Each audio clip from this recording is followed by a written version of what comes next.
Guztiok ikusi dugunez gazteek harreman bat batekoa eta naturala daukate gailu eta errealitate teknologikoekin. Beste alderdi batzuen artean erasotasuna eta bizkortasuna baloratzen dituzte, baita gurasoen eta irakasleen gaindik lortzen duten abantaila ere. Zuzenean sartzen dira sarean hainbat gailu teknologikoetatik, mugikorrak, tabletak, ordenagailuak.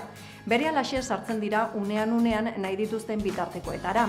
Lagunekin komunikatu, argazkiak edota bideoak partekatu, jokoak, musika, filmak eta abar ikusi. Gainera zenbat eta gazteago, orduan eta errezago egiten zaizkie teknologiak. Esparru horretan gainera, nolabaiteko autoritatea ere erakutsi dezakete pertsona helduen ondoan. Hori guztia nahikoa erakargarri da, baina dena dela beharrizan soziala da erakarpenaren arrazoi nagusia.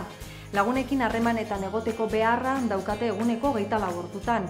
Ziurrenik entzungo zenuen inoiz WhatsApp. Ez da berez sare soziala, baina gazte gehienek baliatzen dute mugikorreko aplikazio hau mezuak, argazkiak edota bideoak partekatzeko. Sozializazioa da nerabezarako ardatza eta teknologiak horixe dira batez ere sozializatzeko erramintak. Bai, WhatsApp asko erabiltzet, lagunak egiteko, arratsaldetan geratzeko, amak egiteko, zakiter, bai. Eta WhatsApp erabiltzen Bai. Ez gelditzeko eta hitz egiteko. Bai, gehiena kuadriak nintzaiteko behatzeko eta ora. Ze igual gau baten ez ez erabiltzen eta horrengo egunen 800 piko WhatsApp dauzkezu irakurtzeko. Bai, gehiena. Enula lagunak nintzeingo, udara guztin, praktikamente. Horrek izurratuko liakela pixkat.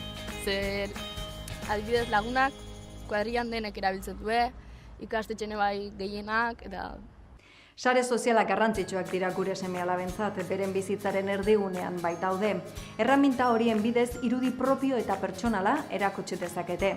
Sare sozialak ondo erabiltzeko ezin nahi baditugu zertarako erabiltzen dituzten ulertu behar dugu.